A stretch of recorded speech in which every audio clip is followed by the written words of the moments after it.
Chapter 10. Ed decided that they should build a boat to go down the river. Since he didn't have the proper tools, he had to make those out whatever was around. It was going to be late in the day. If Eddie knew where they were going, then maybe they'd be able to have a roof over their heads tonight. Look, Double D! I finished the head! Ed excitedly exclaimed.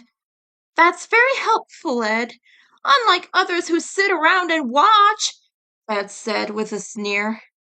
Eddie was sitting by a rock, shading himself with a leaf. I told you what to build, didn't I?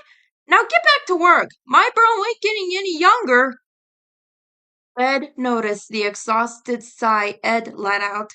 The only reason Ed and Eddie were still friends was because of Ed. Last year, the tension between them was so strong that he could pour gravy on it if they were mashed potatoes. What would happen if someday they decided not to be friends anymore? Ed and Eddie were like his family. They were also like his parents. If he didn't have friends like these, he didn't know what to do. Day after day, he was blamed for everything when it should be Sarah's fault. He needed to do anything to keep them together. He couldn't envision a life without him. His friendship with Ed ended for a day last year, and no, he couldn't think about that. His heart was still scarred from breaking in half.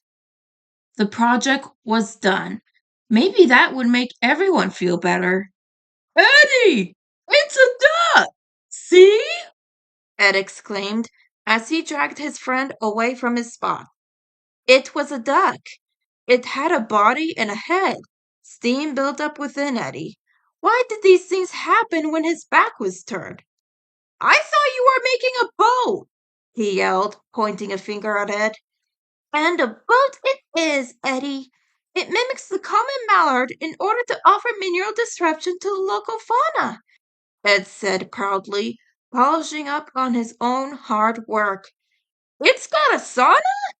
Ed rose up from his spot in the boat, only to catch himself in Ed's hat. Sauna's making me sweat! More!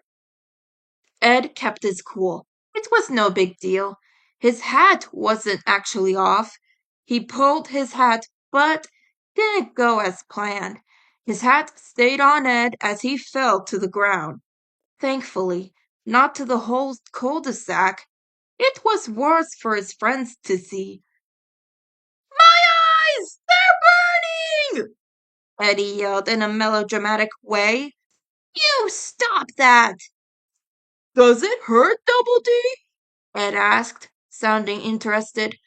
Oh, hush! Ed took his hat from his friend and sprayed it clean. In the past, they both threatened to reveal what he was hiding, forcing him to go along with the plan. He didn't want to think about that anymore. It only brought the terrible memory back in his childhood. Calming himself down, Ed proudly stood up on a rock, holding a bottle held up by a string. By the authority vested in me, sectioned by what? I hereby christen the seaworthy vessel the SS Mutant, almost a chicken duck? Ed read off the side of the boat. Surprised you didn't run out of paint, Eddie said to a chuckling Ed. Stand clear, gentlemen, Ed exclaimed as he swung the bottle forward. He waited for the sound of a smash, but everything went silent. He opened his eyes to see the bottle swinging slightly from side to side. It didn't even make any contact with the boat.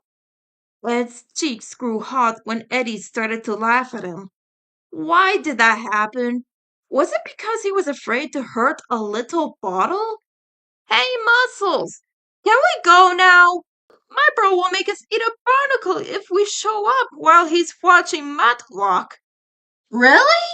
Ed asked as he was dropped into the boat. He's gonna feed us, Eddie? Ed asked. Heck yeah! He was the royal cook for the King of Englishland. You mean England, Eddie. Ed was going to call him out for that, but he decided to keep his mouth quiet. He was catching on to Eddie's game. The boat drifted down the river. Eddy stood on the top of the duck's head, looking ahead. Who knew if this would actually take them to his brother? They spent the whole day walking around in circles, but he had to be here. It ain't nothing but smooth sailing straight to Big Bros, boys. Eddy suddenly heard sniffling. He turned, and Ed had tears in his eyes. What's with you? I'm never going to see Sarah again. He smashed his face into his hands and began sobbing. Why? It's not like she ever did anything nice to ya. Always getting ya into trouble. Eddy turned away, and a sly smile came to his face. My big bro always took the blame for me. That big lug. This caused Ed to get more upset. Was that another reason why Sarah didn't like him? There, Ed. I've always longed for a sibling, said Ed. That way, I wouldn't feel so lonely. Why, Mother and Father once. Eddy blocked out Ed's blabbering. He was lucky not to have a sibling. He remembered how he loved whenever his brother was gone for the night. Everyone did. His mother always looked so scared when he was, and his dad always looked ready to pounce. All Eddy cared about is that he wished he could be Ed at this very moment. A part of him wished that he never had a brother, so they wouldn't be in this mess right now.